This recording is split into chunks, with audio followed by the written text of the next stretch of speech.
And welcome to another posting of these Mark II Jaguar wide-body two-door coupe and the Land Rover 101. Quick update. So let's just start off where I left off quite a bit since. I went to Taiwan with my family for 2 months, so there was a big break there. And then when we came back, there was a bit of a break.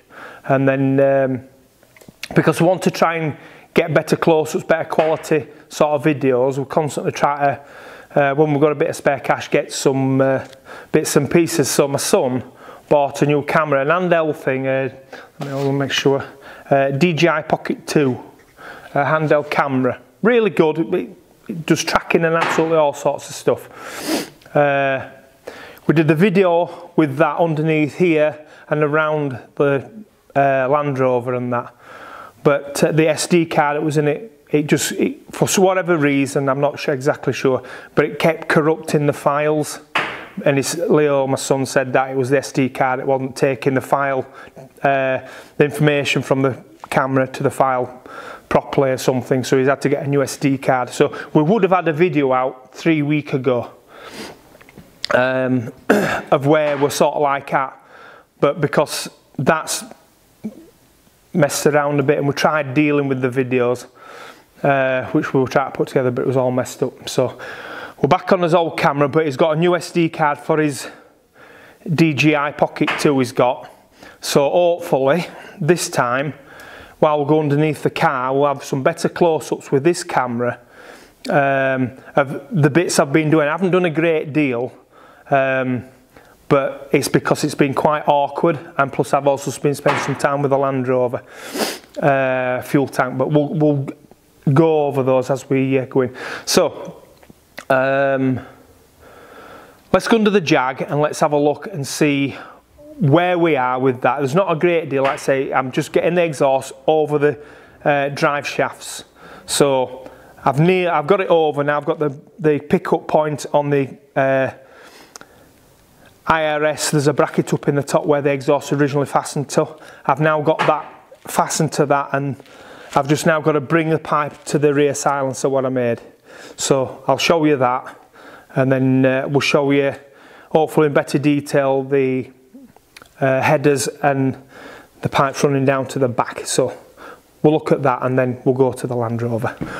So we're starting by the headers. So if you come and look at the headers, Leo, and look at the accumulation, so you can see here how cramped it is, and if you can get round here, Leo, and just look into there from where I'm looking, or same thing, you can see how close they are and the tight air I've got to come through. But you can see my two 2-inch pipes running down to the back. Let's get the light here a bit further down, and here you can see it splitting to come over either side of the IRS drive shafts. So I've got this up to this area here ready to come over the drive shaft. This one on the odd side, I've got that coming through. So if you can get further round here, Leo, if you can see underneath here, it's really awkward, but hopefully we've lost the light here. Hopefully you'll be able to see what we've got and the space. And if you could just up the top of there, Leo, as well, in there, I don't know if you'll be able to see where the original bracketing is. If you can come further over there looking that way, maybe there. Anyway, so that's where we are. And then if you turn around and look to where we're going to come to here, so when it comes out, it's going to come to here, and then the other one will be the same. When it comes out of the drive shaft, it's going to come to here. I'm going to put some slip joints here for this to go on with the springs to pull that together, because it is quite tight here. I'm putting the normal clamps on which I've been using. I can't use those, otherwise it springs all this down, which runs into my diffuser at the back. So that's where we are with that. I know it doesn't look much, and we've probably seen the pipes already to there, but it has been really quite awkward having to work with everything being fixed in this position, and it is quite tight to get this 2-inch pipe over the drive shaft in the actual cradle that the axle assembly is in. I think it was originally 1.5 inch or 1.75 inch pipe originally. And tell you what, Leo, just come to the back and look at the silencer we have. So that's the silencer which I made, and that acts as like a fishtail inside. And if those who know old exhaust systems and the principle behind the fishtail, but it's like a fishtail inside there. So it's a bit of experimentation. Anyway, that's what we've got on Jag. Haven't done any more on it. I know it's very little on those who are watching to see the Jag, but it is quite awkward, and like I say, I've been trying to throw a bit of time at the Land Rover for the fuel tank, so we'll go look at that and then we'll wrap it up. Okay. So a quick update on the fuel tank which I've been working on. I finished it all off, all the welding, and then I've had to get my finger in the right position because I'm doing this on my phone. Bunged up all the bits and pieces. I've got here a bit of pipe with a car valve in, and I've used my tyre inflator to, there we go, you can see it now, to put air into the tank, and obviously the valve holds it in. It didn't register on the tyre inflator, but the tank went boing when it was enough air in it. You can see I've cobbled together bits and pieces for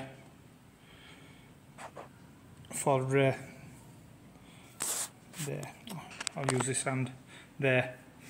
So I had to put a speaker in because the filler neck is so big. But yeah, so there we go. Anyway, so around here, so you can see the repair I've done.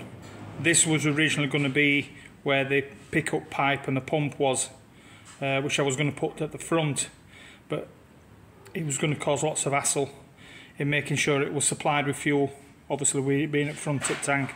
So I patched it back up, but you can see the rest of the patches, and I had some little pinpricks in places that had gone through, so I just welded those up.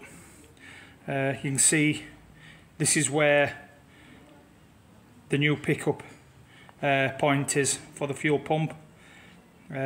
Obviously I had to be lower than the fuel tank to make sure that it would retain fuel, but there you go. I had 6 little pinprick holes, some bits that I'd missed just with the peppering of the tank.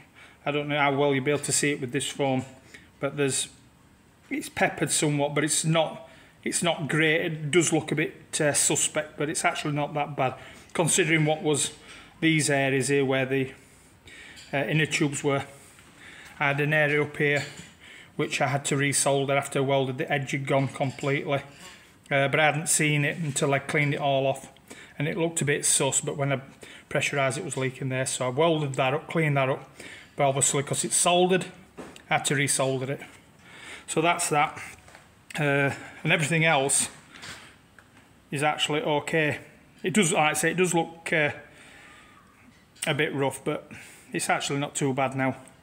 So I'm going to put some zinc primer on there, and then I'll give that a bit of a sand down, then whatever cuts through I'll put some etch primer on, and then it's going to get a coat of black. Might take it to work and put some satin black on, what we paint stuff with. But anyway, whatever I do. So that's that. Oh, and just for a little bit of a joke, my speaker, so the tank's sound now. Get it? Anyway, my son didn't laugh neither. I thought it was quite funny, but there you go. That's me. Anyway, so on the Land Rover, the bracket here for mounting the cradle. I set the cradle up yesterday, and I marked off everything, and then I got the cradle where it needed to be, and then I tacked it in place, and then I welded it up. Sorry, I can't give you a better shot than that. Yeah, that turned out well, I think. but I squared it up with the chassis so it running parallel, and obviously the rail here as well. I measured to the floor actually underneath to make sure it was running square. So that's set up, and the cradle over here. So you can see the cradle. That's the bit put in to obviously allow the tank to go down. That's the bit Leo did, which we panelled up. I'm going to get that shot blasted at work. And where it was originally soldered, so you can see all the little holes, I'm going to make some rubber platforms to clip or to push into there, so that the tank sits down onto those instead of just rattling around, or like I said, putting a piece of inner tube or something, which I'm not going to do. So I'll have a nice little air gap in between them, and that'll be zinc primed obviously when I'm done as well. And I have a video, I'll put part in the video, I'll put in the CAD drawing for the fuel tank I've done, which now I've got all the measurements for all this stuff. I can edit that and see how far I was out. So I'll show you that. And also for the wheel storages, I've been designing that whilst I was in Taiwan. I spent quite a bit of time trying to get those right. So I'll put that in the video as well, so you can see how far I've got. So yeah, so that's just a quick update in the video I've already done. So yeah, there we go. So what we have here is the fuel tank I've designed. I did this just from pictures and a few measurements what I got off the Land Rover. So when I said that even if the fuel tank was beyond repair, at least I had a template to recover a lot of measurement, well, all the measurements I required, so I could update this model here to exactly what I have with the original tank. Obviously I've fixed the tank up so I can use it, but it's still good to have this model. So if I just go around it and show you, I still have a few bits to put in. Obviously the holes in the top for the pump and the sender unit and the breather and return pipe and so forth, but I had no idea exactly where they went, so the disposition of those parts I couldn't filter into the design, so it was a case of just waiting really. Or if I couldn't get a tank and eventually I had to build one, then yeah, this is what I would have been using, and I would have put my bits and pieces in wherever I felt they went from the pictures. But because obviously I have now drawings what my son made, like I said, I can set everything just as I want it. So every component's separate, it's not drawn all in one piece. So the cradle underneath, so let's see if we can move turn some of this stuff off. I'll turn it all off, and then I'll turn the tank cradle. So that's the base of the cradle, and then the ends, they go in, and then obviously it's the tank barrel, and then I've got baffle forward, baffle rear, filler neck, and as well the socket it was in the bottom for the drain of the fuel, but obviously I put that in the wrong place because I won't show exactly where that went. Forward baffle and end baffle, blanking baffles I should say. So that's that, and then a sectional view, so you can see a sectional view, so you can see the baffles. Now the tank originally it's only got one in, and they're not like this. It's a U-shaped, and it's in the back like that, and that's to, I'm presuming, to actually hold the fuel when it's going downhill. So the pickup pipe comes down and in like that at an angle, if the one I've got's the correct one. So anyway, so that's what I've drawn there, and then the other sectional view you can see there. So I did a cross-sectional view on top just so you could see what I got there. So I'll be updating the dimensions on this. It won't be far out, I don't think, but yeah, so that's what I've got with that. And then just a quickie update. Just a quickie update on the wheel stowage. So it was pretty much similar to this when I showed last time. I have done some editing on the inside of the panel. I'm going to bodies, I think. That's the one, yeah, there. So I changed some of this round here. So the lever arm's going to go on here, and the actuator, linear actuator, is going to go on here. Is going to obviously actuate this out. So other than that, there's not really much. I did change some of this area around here. So if I go to the side here, this area here, I changed some of this and I actually brought this in, so you can see that the wheel alignment there is running parallel with the tumble home of the body there. Originally I had it vertical, but I wanted to try and bring as much in as I could, really. Also I can't do anything here, but it's only just short of 4" stuck out, which isn't a great deal. It's 100mm. So but I didn't want to take it in any further, because it meant that as it actuates down, it cuts into the sides here, and I would have had to put cutouts in.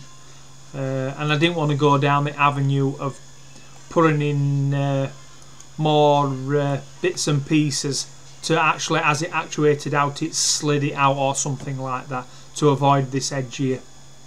So anyway, motion. So I'll show you the motion of it. So we're going to motion, and I'll slow that down a bit. So that's the motion. So that's how far I'm going to have it to open, or there roundabouts. I've got to measure the actuator. Well, I've got to get an actuator. The one I was looking at, the company have sold out, so I found another one that was pretty similar. So I just have to work out the throw of the actuator and my lever arm to work out exactly how far this will come down, but it's pretty much where I want it. I don't want it much further than that. If I come to the back, you can see how far it comes down, and I think that's good enough to actually, well, in fact, let me just do it that. So I think that's pretty much low enough to be able to get the wheel on and off the cradle bracket. To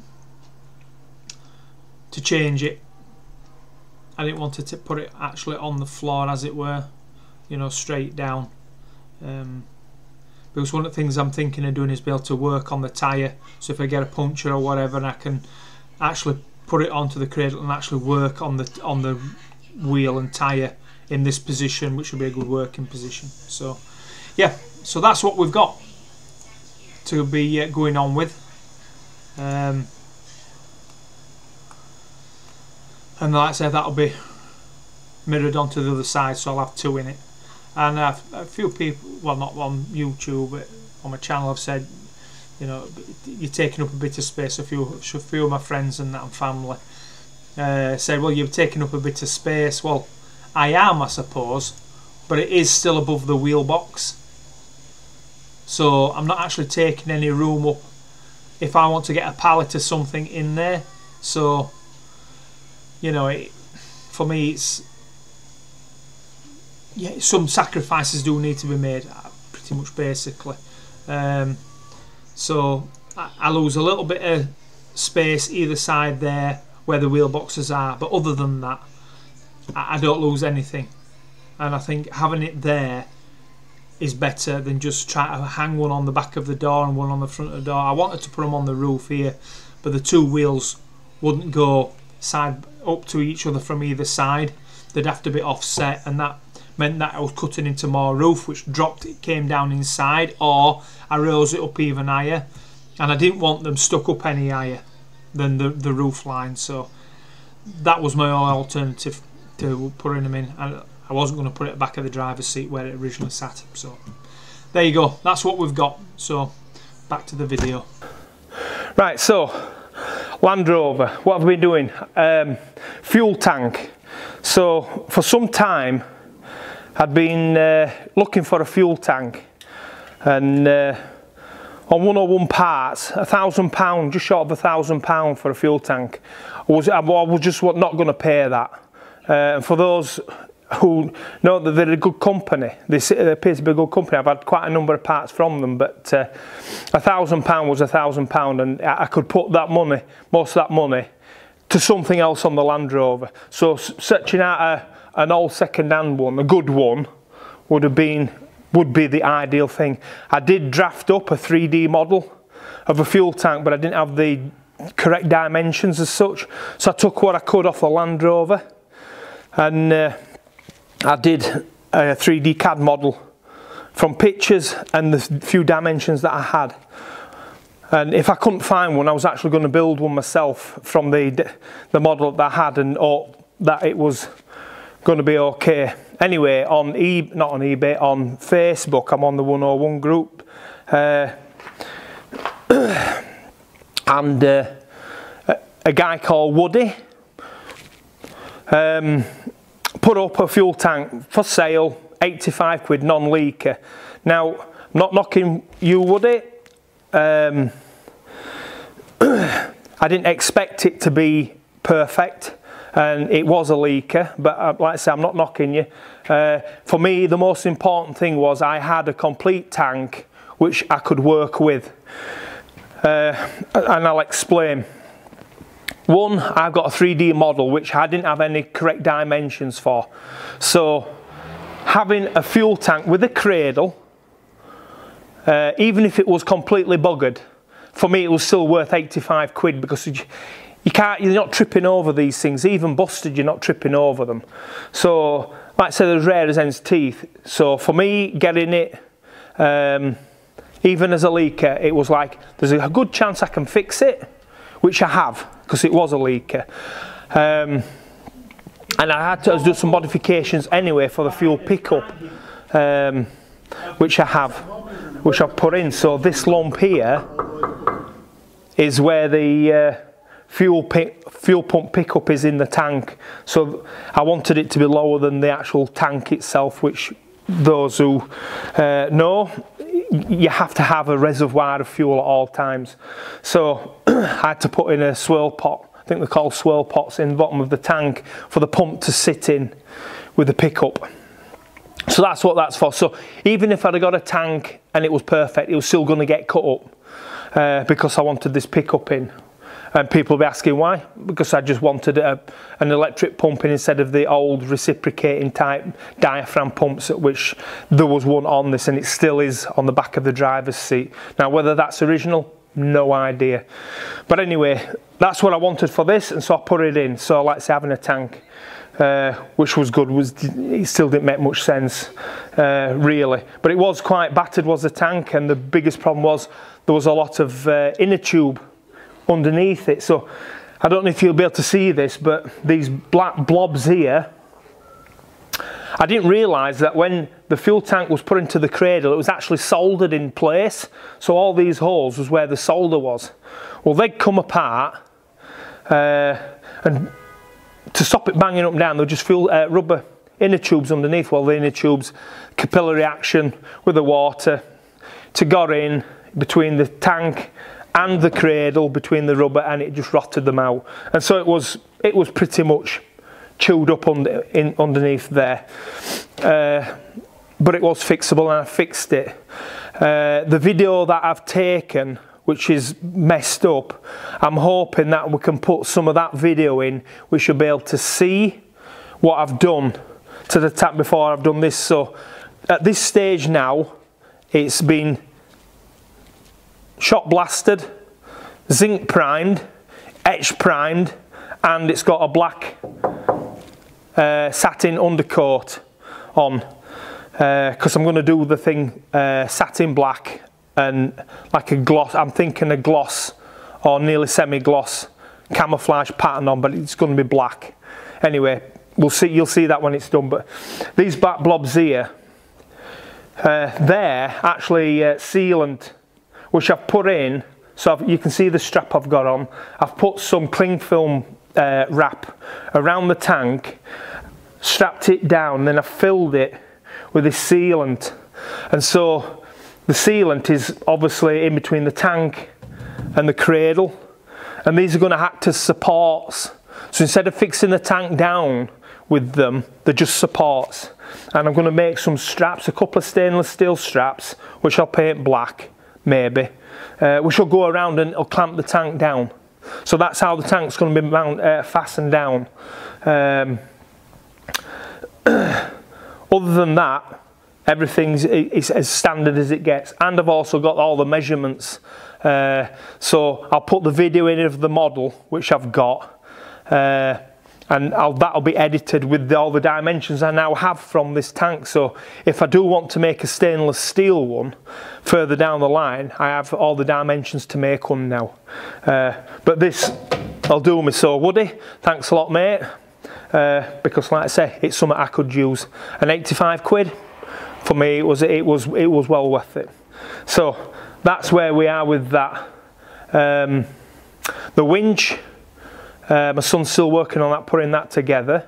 We can have a look at that, and that's about it, I think. We'll have a quick look at the winch. It's just a quick overview of where we are, and my son working from a diagram. So if we go over there, we'll have a look at that.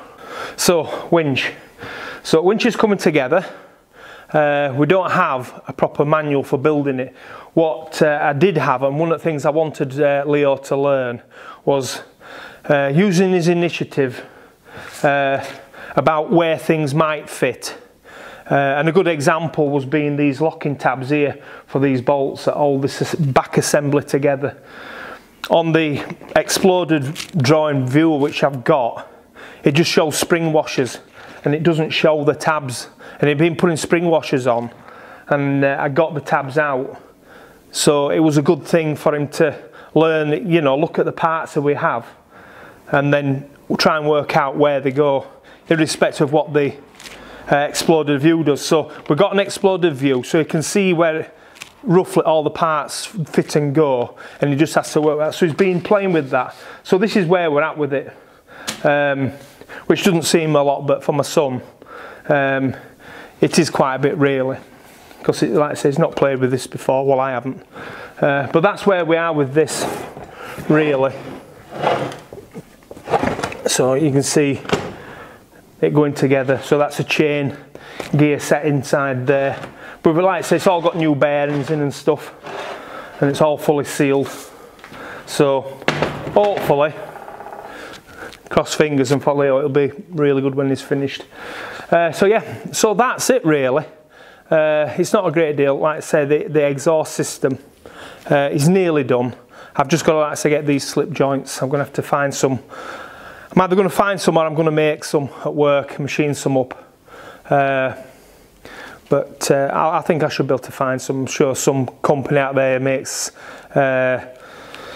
exhaust pipes, slip joint exhaust pipes. So yeah.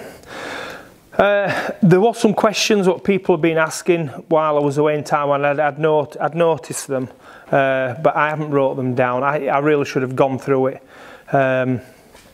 But I wanted to get this video done and I've just been rushing a little bit. So, because it has been a time now, 3-4 months, must be easily going on 4 months.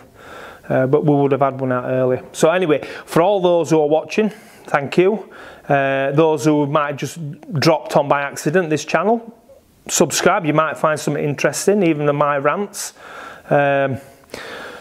And like I said, the ideas and things that I'm playing with on the Land Rover and the Jag. Generally, like I say, I haven't broken up, but I didn't want to do a video for 5 minutes just on the Jag exhaust and then do one for this. I just thought I'd just bring them together. If I've got a lot, then I'll just do one for one and one for the other. But I didn't really, so it was like, you know, just put them together.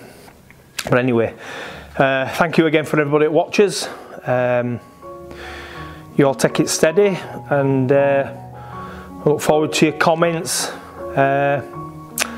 and you liking and subscribing hopefully, and keep this channel going and try and make it more interesting as we move on with this stuff. And hopefully the Jag might be fired up soon, so those who are wanting to hear it going, other than me. I don't think we're far off now. I've just got an exhaust done, weld it up, oil it up, coolant, and it should go. And same with Land Rover, I'm not far off with Land Rover now once I get this tank done, so might have 2 engines running, which will be really good. Anyway, thanks again, you all take it steady and see you in the next one. Right.